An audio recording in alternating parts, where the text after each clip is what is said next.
የተከበራችሁ የፈታ ቤተሰቦች በእያላችሁበት ሰላምታችን ይድረሳችሁ። ከፈታ ዴሊ ለተሰኘው የምሽት መረጃ ወደ እናንተ ልናደርስ ተገኝተናል።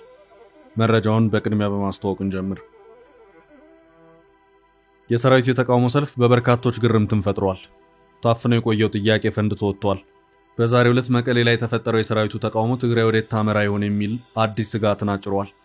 ህወሓትም አፋጣኝ መግለጫ አውጥቷል። ጥንቅራችን የያዛቸው መረጃዎች አሉ። የመካከለኛው ምስራቅ ፖለቲካ ተጋግሎ እንደቀጠለ ነው። ፕሬዝዳንት ትራምፕ በእስራኤል በኩል ግብጽ ገብተዋል። አልሲሲ ኢትዮጵያ ላይ ላሰሙት ዛቻም የኢትዮጵያ መንግስት አፋጣኝ ምላሽ ሰጥቷል። ሁሉንም ማካተን ይዘናቸዋል። ጠቅላይ ሚኒስትር አብይ አህመድ የባህር በር አማራጮችን በተመለከተ ማብራሪያ ሰጥተዋል። ጠቅላይ በዚሁ ማብራሪያቸው የአሰብን ጉዳይ አንስተዋል። አሰብን እንደ አማራጭ ማየት ይቻላል ያሉት ጠቅላይ ሚኒስትሩ በካርታ እንዲሁም በምስል ባያያዙት ማብራሪያ ላይ የኢትዮጵያ ዋነኛ የባህር በር እንደነበር ገልጸዋል። የወደብ አቋምን በተመለከተ መታወቅ አለበት ያሉትን ጥብቅ ማሳሰቢያ ጠቅላይ ሚኒስትር አብይ በዚሁ መልእክታቸው ይፋ አድርገዋል። ሙሉ መረጃውን ይዘናል። የዓለም ባንክ አሳሳቢ የሆነ ትንበያ ስለ ኢትዮጵያ አውጥቷል። በቅርቡ ኢትዮጵያ ዕዳ የመክፈል ጫና ውስጥ ሲል የተናገረው ባንኩ አሁን ላይ በአገሪቱ ያለው የድህነት ምጣኔ በአመቱ ወደ 43% ይደርሳል ብሏል። የባንኩን ትንበያ የምንመለከት ይሆናል። የመንግስት ቢሮ በታጣቂዎች መቃጠሉ ተሰምቷል። በ3 ወራት ውስጥ ሁለተኛ የመንግስት ቢሮ በታጣቂዎች ተቃጥሏል። ጥቃቱን በተመለከተም ከመንግስት በኩል ማብራሪያ ተሰጥቷል። ሙሉ መረጃውን እናደርሳለን። የራስ ገዟ ሶማሊላንድ ፕሬዝዳንት ወደ ኢትዮጵያ ሊመጡ መሆናቸው ተሰምቷል። የቀድሞው የሶማሊላንድ ፕሬዝዳንት ከኢትዮጵያ ጋር የወደብ ስምምነት ከተፈራረሙ በኋላ ራስ ገዟን እየመሩ የሚገኙት ፕሬዝዳንት ለመጀመሪያ ጊዜ ወደ አዲስ አበባ ያደርጉታል የተባለው ተጠባቂ ጉዞ ከወዲሁ እያነጋገረ ነው። አጠር ያለ መረጃ እናደርሳለን። እስከ ፍጻሜ አብራችሁን ቆዩ። የምንለቃቸው ዕለታዊ ትኩስ ዜናዎች እንዲደርሷችሁ ላይክ፣ ሼር፣ ሰብስክራይብ ማድረግ እንዳትረሱ።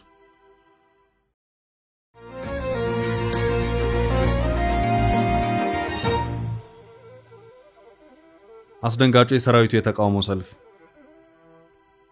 በዛሬው ዕለት በመቀሌ ከፍተኛ የተባለ የታጣቂ ኃይሎች የተቃውሞ ሰልፍ ተካሂዷል። የመቀሌውን ተቃውሞ በዛሬው ዕለት የቀሰቀሰ የ2 ዓመታት የትግራይ ጦርነት ከመፈንዳቱ በፊት ህወሓት የትግራይ መከላከያ ሰራዊት ወይም ቲዲኤፍ በሚል ያደራጀው ኃይል ነው። በዛሬው ዕለት ለተቃውሞ ሰልፍ የወጣው የመቀሌ ዙሪያ ጥበቃ ነው። ዋና ካምፑም ከመቀሌ ወጣ ብሎ በሚገኘው ኩዌሃ በተባለው ካምፕ ነው። ይህ ቤዝ የቀድሞ የሰሜን ዕዝ የነበረበት ነው። ይህ ሰራዊት አርሚ 22 በሚል የተደራጀ ነው። የኃይል አርሚ በሚል ንዑስ ክፍሎች የተደራጀ ሲሆን በርካታ የአርሚ ኃይሎችም አሉ።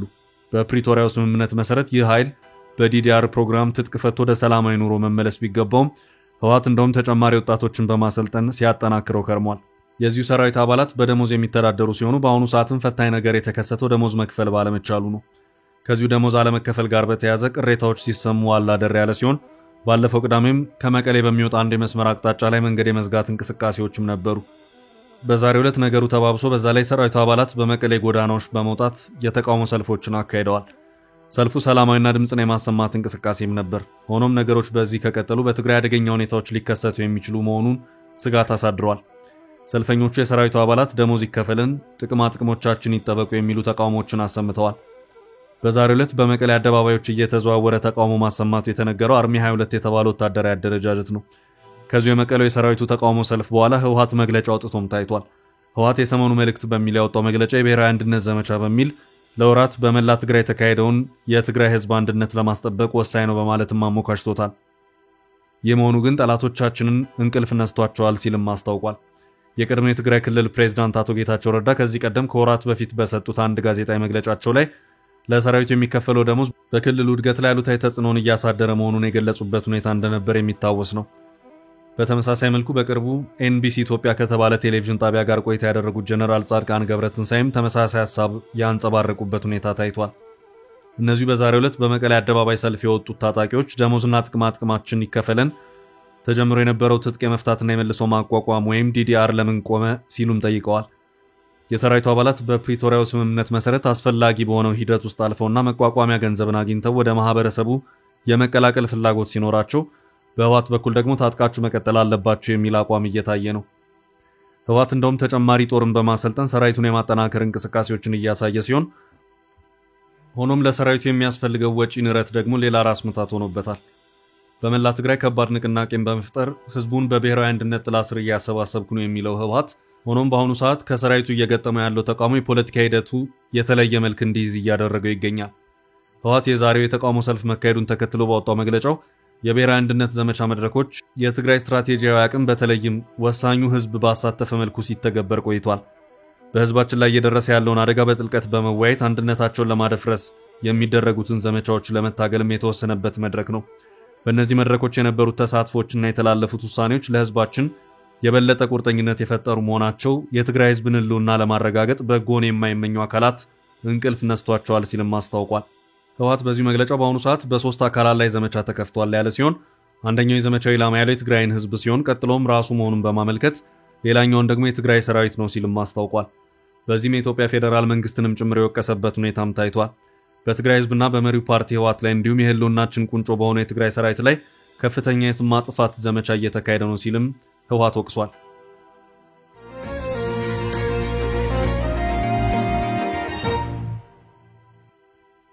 በቀጣይ ርዕሳችን ትራምፕ ግብጽ ገቡ። ኢትዮጵያ ለአልሲሲ ዛቻ መልስ ሰጠች። የሐማስ እስራኤልን የሰላም ስምምነት ተከትሎ ፕሬዝዳንት ዶናልድ ትራምፕ እስራኤል ደርሰው በእስራኤል ፓርላማ ወይም ከሴኔት ንግግር ካደረጉ በኋላ በሰዓታት ልዩነት ወደ ግብጽ አምርተዋል። በግብጽ ሻርማር ሼክ በሚካሄደው የሁለቱ ተፋላሚ ወገኖች የፊርማ ስነ ስርዓት ላይ ለመገኘት የተደረገ ጉዞ ነው። በዚሁ የግብጽ የሻርማር ሼክ የፊርማ ስነ ስርዓት ላይ ትራምፕ ብቻ ሳይሆኑ የበርካታ ሀገራት መሪዎችም ተገኝተዋል። በጥብቅ ጥበቃ ውስጥ ያሉት ፕሬዝዳንት ትራምፕ ግብጽ ሻርማር ሼክ የገቡ ሲሆን ፕሬዝዳንት አልሲሲም ትራምፕ ከመድረሳቸው በፊት ትራምፕ ላደረጉት የሰላም ማስፈን ተግባር የግብጽ ከፍተኛ ሜዳሊያ የሚባለውንና በናይል ወይም አባይ ስም የተሰየመውን ሜዳሊያ የሚሸልሟቸው መሆኑን አስታውቀዋል። አልሲሲ በትላንትናው ዕለት በኢትዮጵያ ላይ ዛቻ ያሰሙ መሆኑ የሚታወስ ሲሆን ለዚሁ አልሲሲ ዛቻ የኢትዮጵያ መንግስት ምላሽ ሰጥቷል። አልሲሲ ያስታወቁት ግብጽ ብሔራዊ ጥቅሟንና የውሃ ደህንነቷን ለማስጠበቅ አስፈላጊ የሆኑ ሁሉንም እርምጃዎች ትወስዳለች በሚል ነበር። የውሃና ኤነርጂ ሚኒስትር ዛሬ ጥቅምት 3 ቀን 2018 ዓ.ም ባወጣው መግለጫ ግብጽ ከአባይ ወንዝና ከታላቁ ህዳሴ ግድብ ጋር በተያያዘ በኢትዮጵያ ላይ የከፈተችውን ዘመቻ አጠናክራ ቀጥላለች ብሏል። አክሎም ግብጽ ህገወጥነትና የበላይነት በተሞላው መንገድ የአባይ ወንዝን ለመቆጣጠር መሞከሯን ቀጥላለች ሲልም ያስታወቀ ሲሆን ይሄው መግለጫ ከኢትዮጵያ ጠላቶች በኩል በእጅ አዙር ጫና ቢበረታም የኢትዮጵያ እድገት አይቀለበስም ሲልም አክሏል።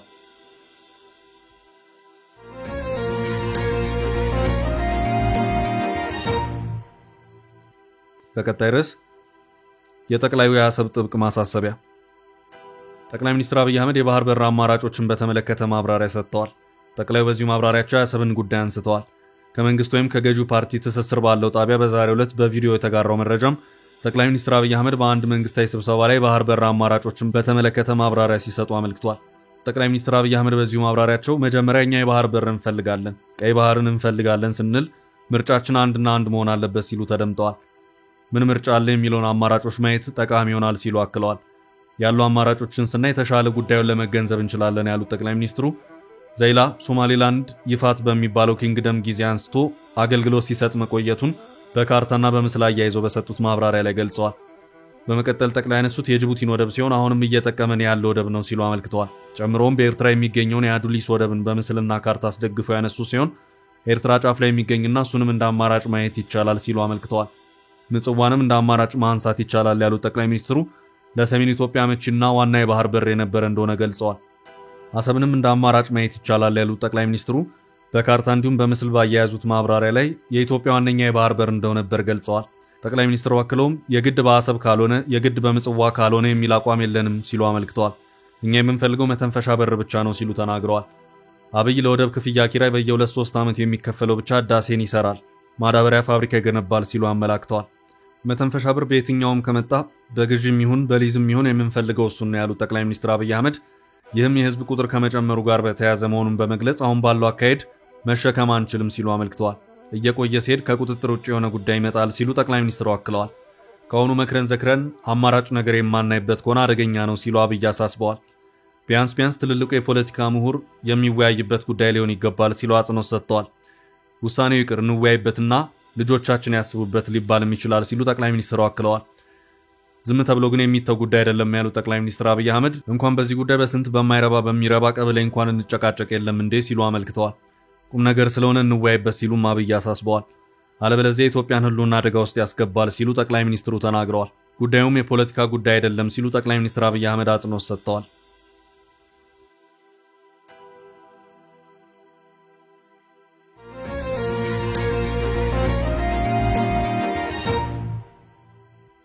በቀጣይ ርዕሳችን የዓለም ባንክ አሳሳቢው የኢትዮጵያ ትንበያ በአመቱ የሀገሪቱ የድህነት ምጣኔ 43% ይደርሳል። የዓለም ባንክ በኢትዮጵያ ያለውን ድህነት በተመለከተ አዲስ ባወጣው ግምገማ በአውሮፓውያን አቆጣጠር 2016 ዓ.ም 33% የነበረው የድህነት መጠን በተያዘው 2025 ዓ.ም ወደ 43% ከፍ ሊል እንደሚችል አስታወቀ። ይህም የዓመታት ለውጥን ወደ ኋላ የሚቀለብስ ነው ብሏል። የዓለም ባንክ እንደገለጸው ኢትዮጵያ ከሁለት አስርት ዓመታት በላይ ድህነትን በመቀነስ ረገድ ጉልህ እድገት ካደረገች በኋላ ባለፉት ጥቂት ዓመታት የተከሰቱ ውስጣዊና ውጫዊ ተግዳሮቶች የኑሮ ደረጃ ላይ ተጽዕኖ አድርገዋል። እነዚህ ተግዳሮቶች የኮቪድ-19 ወረርሽኝ፣ የትግራይ ግጭት፣ ከፍተኛ ድርቅ፣ የጠቅላላ የሀገር ውስጥ ምርት GDP እድገት መቀዛቀዝና የዋጋ ግሽበት መሆናቸውን ገልጿል። በዚህ ምክንያት የድህነት መጠኑ እንደ አውሮፓውያን አቆጣጠር በ2016 ከነበረው 33% በ2021 ወደ 39% ከፍ ማለቱን ገልጿል። በቀጣይ ዓመታትም የበለጠ ይጨምራል ተብሎ እንደሚጠበቅ የዓለም ባንክ አስታውቋል። የዋጋ ግሽበት በከተማ ነዋሪዎች ላይ ከፍተኛ ተጽዕኖ ያደረሰ ሲሆን አብዛኛው የገጠር ቤተሰቦችም ቢሆኑ ውስን በሆነ የገበያ ተሳትፎ ምክንያት ከምግብ ዋጋ ጭማሪ ተጠቃሚ አለመሆናቸውን ነው የገለጸው። 3/4 የሚሆነው ህዝብ በሚኖርበት በገጠር አካባቢዎች የኑሮ ደረጃ በከፍተኛ ሁኔታ መቀነሱ በኢትዮጵያ ያለውን የገጠር ድህነት ተፈጥሮን ይበልጥ አጉልቶ አሳይታል ሲል የዓለም ባንክ ገልጿል።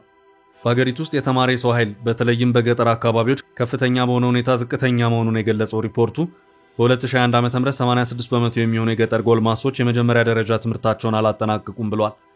በገቢ ደረጃ የአገልግሎት ተደራሽነት ላይ ያለው ልዩነትም የጎላ መሆኑን የገለጸው የዓለም ባንክ ሪፖርት በሀገሪቱ ውስጥ ከፍተኛ ገቢ ያላቸው 20% ሰዎች ከታችኛው 20% ሰዎች ጋር ሲነጻጸሩ የንጽህና መጠበቂያና የኤሌክትሪክ አቅርቦታቸው ከ3 እስከ 4 እጥፍ የሚበልጥ ነው ብሏል። በጣም ድሃ ከሆኑ ሰዎች መካከል ማቀዝቀዣ፣ መኪና፣ ብስክሌት ወይም ኮምፒውተር ያላቸው ከ1% ያነሱ መሆናቸው በሪፖርቱ ተመላክቷል። የዓለም ባንክ እንደገለጸው በጣም ድሃ የሆኑት ቤተሰቦች ብዙውን ጊዜ ከገበያዎችና ከህዝብ አገልግሎቶች ተለይተው የሚኖሩ ከመሆኑም በላይ በአየር ንብረት ለውጦችና በምግብ እጥረት በእጅጉ ይጎዳሉ። ከ2024 አጋማሽ ጀምሮ መንግስት በገበያ ላይ የተመሰረቱ የምንዛሬ ተመኖች፣ የንግድና የግብር ማሻሻያዎች፣ የኤሌክትሪክ ታሪፍ በየሩብ ዓመቱ ማስተካከያዎችና የነዳጅ ድጎማዎችን ማስወገድን ጨምሮ ተከታታይ ማክሮ ኢኮኖሚያዊ ማሻሻያዎችን ተግባራዊ አድርጓል። ማሻሻያዎቹ ዓላማቸው በግሉ ዘርፍ የሚመራ የሥራ ዕድል መፍጠር፣ የአነስተኛ አርሶ አደሮችን የገበያ ተሳትፎ ማሳደግና የድሆችና ተጋላጭ የሆኑ የህብረተሰብ ክፍሎችን የመቋቋም አቅም ማጠናከር ነው። እነዚህ ማሻሻያዎች በድህነት ላይ የሚያሳድሩትን የአጭር ጊዜ ተጽዕኖ ለመቀነስ መንግስት የሴፍቲኔት ጥቅማ ጥቅሞችን ከፍ አድርጓል፣ የመንግስት ሰራተኞች ደሞዝን ጨምሯል፣ እንዲሁም ማዳበሪያዎች ላይ ድጎማ አድርጓል ብለዋል የዓለም ባንክ። የዓለም ባንክና የዓለም አቀፉ የገንዘብ ድርጅት በቅርቡ በጋራ ባካሄዱት ግምገማ ኢትዮጵያ ዕዳ የመክፈል ጫና ውስጥ መሆኗን ማስታወቁ እዚህ ይታወሳል። ሪፖርቱ ሀገሪቱ ያልተረጋጋ የመበደርና ዕዳ የመመለስ አቅም ላይ ናት ሲል በመግለጽ በኢኮኖሚ ላይ ጥብቅ ማሳሰቢያ መስጠቱም የሚታወስ ነው።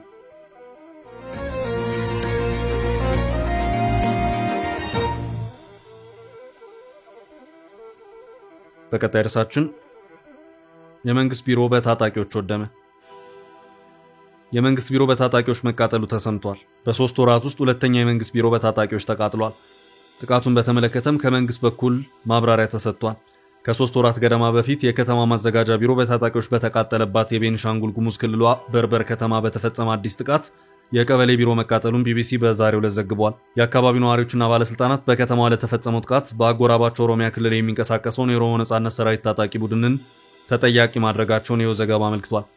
ታጣቂዎች በመተከል ዞን የምትገኘው ድባጤ ወረዳ ዋና ከተማ በሆነችው በርበር ላይ ጥቃት የፈጸሙት ባለፈው አርብ መስከረም 30 2018 ዓ.ም ለቅዳሜ አጥቢያ ሌሊት 10 ሰዓት ገደማ እንደሆነ የከተማዋ ማዘጋጃ ቤት ኃላፊ አቶ መንግስቱ ያዴሳ ተናግረዋል። የተቃጠለው መስሪያ ቤት በውስጡ የበርበር ቀበሌ ዋና አስተዳዳሪ እንዲሁም የፖሊስ አዛዥ ቢሮዎችን እንዲሁም የብልጽግና ፓርቲ ጽህፈት ቤትና የማህበራዊ ፍርድ ቤትን የያዘ መሆኑን ኃላፊው ገልጸዋል። በግቢ ውስጥ የተያዙ 6 ቤቶች እንደሚገኙ የሚገልጹት የማዘጋጃ ቤት ኃላፊው በቅዳሜ አጥቢያ እሳት ጉዳት የደረሰበት የቀበሌ ዋና አስተዳዳሪ ቢሮ መሆኑን ገልጸዋል። እሳቱን የተመለከቱ ነዋሪዎች ደርሰው ሌሎች ቢሮዎችን ማትረፋቸውን ኃላፊውና ነዋሪዎች ገልጸዋል። ወደ 40 ዓመት አገልግሎት የሰጠ ቢሮ ነው። በዚያ ውስጥ ያለው ንብረት ዶሴ፣ ብዙ ወንበሮች፣ ብዙ ሼልፎች ነበሩ። ያሁን ወድሟል ያሉት አቶ መንግስቱ የደረሰው ጉዳት ቢሮውን ከአገልግሎት ውጭ የሚያደርግ መሆኑን አስረድተዋል። በቃጠሎ የቀበሌው ወሳኝ ኩነት መዛግብት ጭምር መውደማቸውን አክለዋል። በአካባቢው የፌዴራል ፖሊስ አባላት ካምፕ የነበረ ቢሆንም የጸጥታ ኃይሎች ከጥቃቱ በፊት መድረስ አለመቻላቸውን ኃላፊውና ነዋሪዎች ተናግረዋል። አቶ መንግስቱ የጸጥታ ኃይሎች ጥቃቱ ከደረሰ በኋላ ተደራጅተው ወደ ጫካ ሲሄዱ ታጣቂዎቹ ሸሽተው ሄደዋል ብለዋል። የከተማዋ ማዘጋጃ ቤት ኃላፊ አቶ መንግስቱና አንድ ነዋሪ ለደረሰው ጥቃት ሸኔ ሲሉ የሚጠሯቸውን የኦሮሞ ነጻነት ሰራዊት አባላት ተጠያቂ አድርገዋል። የበርበር ከተማ የኦሮሞ ነጻነት ሰራዊት ታጣቂዎች የአይነቱ ጥቃት ሲደርስባት ይህ የመጀመሪያው አይደለም። ታጣቂዎች ባለፈው ዓመት ሰኔ ወር ላይ ባደረሱት ጥቃት 11 ቢሮዎችን የያዘው የከተማዋ ማዘጋጃ ቤት ከባድ ቃጠሎ እንደደረሰበት አቶ መንግስቱ ገልጸዋል። በዚህም የተነሳ እርሳቸው የሚመሩት መስሪያ ቤት አገልግሎት አቋርጦ መቆየቱንና መስከረም ላይ የግለሰብ ቤት በመከራየት በከፊል ስራ መጀመሩን ገልጸዋል። ማዘጋጃ ቤቱ ከተቃጠለ ከቀናት በኋላ በከተማዋ በተፈጸመ ሌላ ጥቃት ደግሞ ብድርና ቁጠባ ተቋም፣ የግለሰብ ሞባይል ቤትና ሱቆች እንደተዘረፉ እንዲሁም ሰዎች እንደተገደሉ የድባጤ ወረዳ አስተዳደር አስታውቆ ነበር። የወረዳ አስተዳደሩ በወቅቱ ለደረሰው ጥቃት ሸኔ ሲል የጠራውን ታጣቂ ቡድን ተጠያቂ ማድረጉ ተዘግቧል።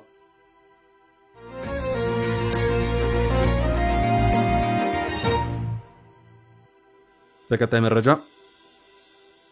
ተጠባቂው የጠቅላዩ እንግዳ የራስ ገዟ ሶማሊላንድ ፕሬዝዳንት ወደ ኢትዮጵያ ሊመጡ መሆናቸው ተሰምቷል።